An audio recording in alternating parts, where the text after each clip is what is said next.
Bonjour, je vous propose aujourd'hui une nouvelle vidéo de révision sur l'épreuve anticipée du baccalauréat qui a lieu en classe de première. Nous allons regarder un exercice type de suite numérique, thème sur lequel je n'ai pas encore fait de vidéo, donc une petite nouveauté. Ici, donc, nous serons sur les suites arithmétiques, suites géométriques, et nous nous adressons plutôt à une catégorie première générale, spécialité maths. Je vous propose tout d'abord une vue globale de l'énoncé, puis nous regarderons question par question pour une correction détaillée et bien justifiée, avec quelques conseils. Et vous pouvez surtout, n'hésitez pas, mettre en pause pour essayer par vous-même de faire d'abord une première ébauche de ce travail. Donc ici, on est sur une suite classique, alors ce qu'on appelle une arithmético-géométrique, c'est-à-dire qu'on voit que dans notre formule de récurrence, on a à la fois une multiplication et une soustraction. Ça, c'est vraiment la suite typique qu'on peut vous demander d'étudier. C'est normalement la finalisation de tout notre chapitre sur les suites. Pour l'étudier proprement, on va passer par une suite annexe, c'est-à-dire définir une autre suite qui va être plus simple à étudier puisqu'elle va être que d'une seule catégorie, c'est-à-dire soit arithmétique, soit géométrique. On va donc étudier cette nouvelle suite et revenir sur la suite de départ en regardant un petit peu le lien entre les deux. Et on vous demandera ensuite par une lecture de tableau un seuil, c'est-à-dire un point de passage qu'on estime important vis-à-vis du contexte. Je vais commencer donc maintenant la correction étape par étape. On vous donne donc en contexte une ville qui compte 10 000 habitants et on va regarder son évolution par rapport à l'année 2020 qui est cette année de référence. On va donc prendre pour U0 notre terme initial 10 000 et ensuite pour chacune des années qui vont passer, on estime que l'évolution va se faire en multipliant le nombre d'habitants par 1,08 et en enlevant 300 habitants. Alors on pourrait vous donner la formule ou pourquoi pas vous demander d'aller la construire ou de la justifier en vous donnant plus de détails encore sur le contexte et en disant que la population augmente de 8% chaque année, mais qu'on a aussi 300 habitants par exemple qui déménagent et quittent la ville. On regarde surtout bien donc la définition UN représente le nombre d'habitants pour l'année 2020 plus N. Ça veut dire donc que U0 c'est pour 2020, U5 par exemple ce sera pour 2025. On vous demande donc ce que représente U1 et de calculer sa valeur.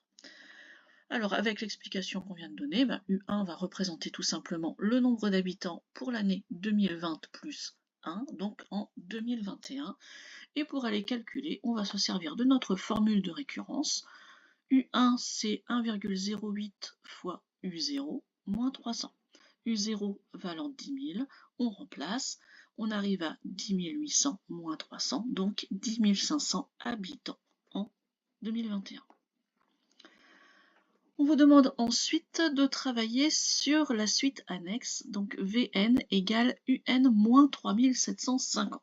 Ce moins 3750, en fait, il est là pour gommer, si je vous remets la définition de base, pour gommer le moins 300, alors avec des adaptations, forcément on ne voit pas tout de suite le lien, et se ramener à une suite qui va être uniquement géométrique. C'est ça le but en fait. Alors, on va y aller étape par étape. Donc, tout d'abord, on vous demande V0. Pour calculer V0, on va faire U0 moins 3750. On va simplement appliquer la seule information que l'on ait sur la suite Vn et on va obtenir 6250. Ensuite, on est à la question la plus technique, on va dire, de cet exercice de suite. On vous demande de prouver que Vn plus 1 est égal à 1,08 fois Vn. Donc on est en train de vous demander de justifier que Vn est une suite géométrique. Alors justement, c'est ce que je vous explique. Et ici en bas, alors c'est pas à écrire sur une copie, mais c'est à retenir. Donc mon but c'est d'écrire Vn plus 1 en fonction de Vn. Donc je vais commencer par écrire Vn plus 1. Et le principe, c'est de passer d'étape en étape. De Vn plus 1, je vais être capable de trouver Un plus 1 puisque V est défini par rapport à U. Un plus 1, j'ai une formule de récurrence qui me permet de retrouver Un. Donc là, je vais réussir à descendre d'un étage et à partir de UN, je vais être capable de retrouver VN avec la définition de ce qu'est la suite VN par rapport à UN. Et à ce moment-là, donc, je serais passé en fait de la suite V à la suite U, je serais descendu d'un étage et je serais retourné sur ma suite V. C'est exactement donc le principe de nos calculs. Donc tout d'abord, on va regarder un peu les passages entre U et V. On a par définition Vn qui est égal à Un moins 3750, et dans l'autre sens, on pourra écrire que Un c'est Vn plus 3750. Ces deux formules vont nous servir. On a aussi la formule de récurrence qu'on a déjà vue dans la définition de notre suite U.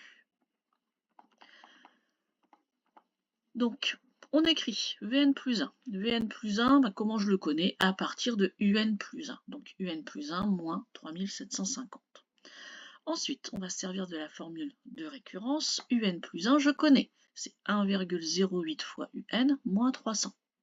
Et j'ai mon moins 3750 qui traîne. J'ai donc déjà fait mes deux premières étapes. J'ai réussi à descendre au rang n. Maintenant, donc, il va falloir que je retrouve Vn. Pour ça, je vais me servir donc de la petite transformation que j'ai faite au-dessus. Un, je peux dire que c'est Vn plus 3750.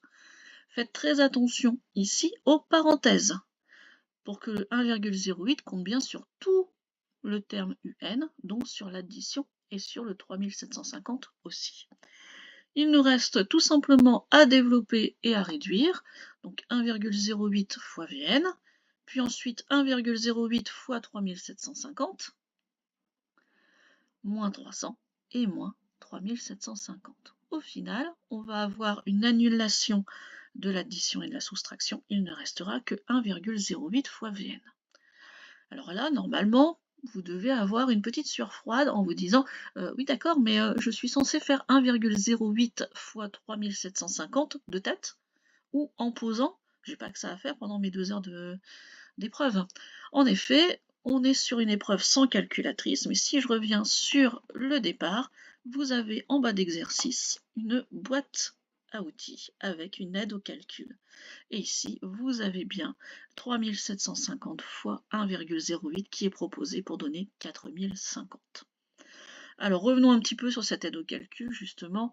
Moi je trouve que la première ligne pour des premières spé maths, c'est un peu vous prendre pour des bebeux. Je suis désolée de le dire comme ça. Si c'est moi qui avais construit le sujet, j'avoue que ça je ne l'aurais pas donné. La deuxième ligne est là pour vous donner un autre calcul qui lui en fait ne va absolument pas servir, mais si on ne vous donne que les calculs qui servent, bah forcément vous allez orienter votre réflexion et vous allez essayer de bidouiller un peu pour arriver à ces calculs-là. Il y avait un quatrième calcul qui était donné, et j'avoue que je ne l'ai pas écrit par faute de place, mais il sert à rien, puisque on vous dit 4050 divisé par 1,08 égale à 3750. Bon, bah, c'est redire une deuxième fois la même chose. J'estime aussi que pour des spémaths, c'est un petit peu dommage, mais bon, ce n'est que mon avis personnel. Donc voici comment on arrive à faire le lien entre Vn plus 1 et Vn. La suite des questions redevient très facile et naturelle, ce ne sont que des définitions de cours. On vous demande d'en déduire la nature de notre suite Vn. On voit que on a une multiplication pour passer de Vn à Vn plus 1, multiplication par un nombre constant, donc c'est une suite géométrique. Alors ne vous arrêtez surtout pas là, parce que c'est vrai qu'on est content de voir notre multiplication apparaître, et puis on se dit, elle est géométrique, hop, on s'arrête. Attention, précisez bien, même si ce n'est pas écrit dans l'énoncé, mais on attend vraiment ça de vous, quels sont les paramètres de notre suite. Donc quand on dit géométrique, il faut préciser et la raison et le premier terme. Donc ici notre raison c'est 1,08 et notre premier terme, on l'avait déjà calculé précédemment, c'était 6250. Ne refaites pas le calcul, ça a été fait. Petite remarque, le fait de marquer Q égale 1,08, ça permet d'introduire la notation de ce que vous allez choisir comme lettre pour déterminer votre raison, et comme ça va permettre d'écrire la formule à la question suivante. Puisqu'en effet, à la question suivante, on vous demande d'exprimer Vn, cette fois-ci non par récurrence, mais de façon explicite, c'est-à-dire en fonction de petit n. Notre suite étant géométrique, on connaît notre formule. Vn peut être calculé par rapport à V0 en faisant V0 fois Q exposant petit n. On a une formule plus générale pour calculer à partir de n'importe quel terme. En fait, ce qu'il faut, c'est multiplier par la raison avec comme puissance, comme exposant, le nombre d'étapes qu'il y a. Donc ici, pour passer de 0 à n, on a bien n étapes, donc n multiplication par q, donc q exposant petit n. On remplace et on n'a rien à calculer ici puisque on a notre puissance qui ne peut pas être calculée à cause de petit n. Donc on laisse comme ça. On a donc la forme générale de Vn. Il nous reste à repasser sur la suite quand même qui m'intéressait au départ, qui était Un. On vous demande donc d'en déduire. Donc là, on a quand même une aide. On voit en fait tous les éléments qui sont apparus au fur et à mesure de notre travail. Ça, c'est un conseil que je peux vous donner. Au fur et à mesure, quand vous avez comme ça des réponses qui sont annoncées plus tard dans l'énoncé, allez regarder les questions d'en dessous et si vous voyez des nombres qui apparaissent dans la formule, c'est que vous êtes certainement sur la bonne voie. Vous êtes donc rassuré et vous pouvez continuer sans vous poser trop de questions en étant serein. Je rappelle que donc nous avions Vn qui était égal à 6250 fois 1,08 exposant n, et on savait que pour trouver Un, on l'avait déjà reformulé dans une autre question, quand on avait fait la transition pour prouver que V était géométrique. Un, c'est Vn plus 3750. Donc, à la partie ici qui correspond à Vn, il ne reste qu'à rajouter le 3750. Voilà, donc toutes ces dernières questions, c'est ce que je vous expliquais, je reviens un petit peu en arrière. Une fois qu'on a fait ce gros passage pour montrer la multiplication et la formule de récurrence sur V, ce sont des questions qui sont vraiment du cours. Si vous n'avez pas ce passage, donc cette question qui est, je pense, celle qui rapportera le plus de points sur l'exercice, par exemple si c'est un exercice sur 6 ou 7 points, on peut en avoir 2 sur cette question-là. Bon, tant pis, si vous n'y arrivez pas, prenez ce qu'on vous donne, Vn plus 1 égale 1,08 fois Vn, et enchaînez. Vous savez qu'elle est géométrique, vous allez être capable de retrouver votre formule et de retransposer sur Un. Bon, ces 3 questions-là réunies vont vous redonner aussi 1,5 ou 2 points. Donc voilà, c'est pas perdu si vous ne savez pas faire le gros de notre exercice. Dernière question, alors elle paraît assez touffue, proposée comme ça, mais au final ce n'est qu'une lecture de tableau. On vous explique qu'on a été capable de calculer ici, donc en mettant le rang petit n, on a demandé à un tableur grapheur de faire notre feuille de calcul et d'aller calculer les premiers termes de notre suite. On voit bien que U0 est égal à 10 000 et on aurait pu, dans les premières questions, vous demander de calculer U1, U2 et dans ce cas-là, on aurait pu vérifier nos résultats. La formule qui est proposée ici correspond bien à celle que nous avons trouvée dans la question précédente et qui vous avait été annoncée. 6250 fois 1,08, notre raison exposant petit n, le rang.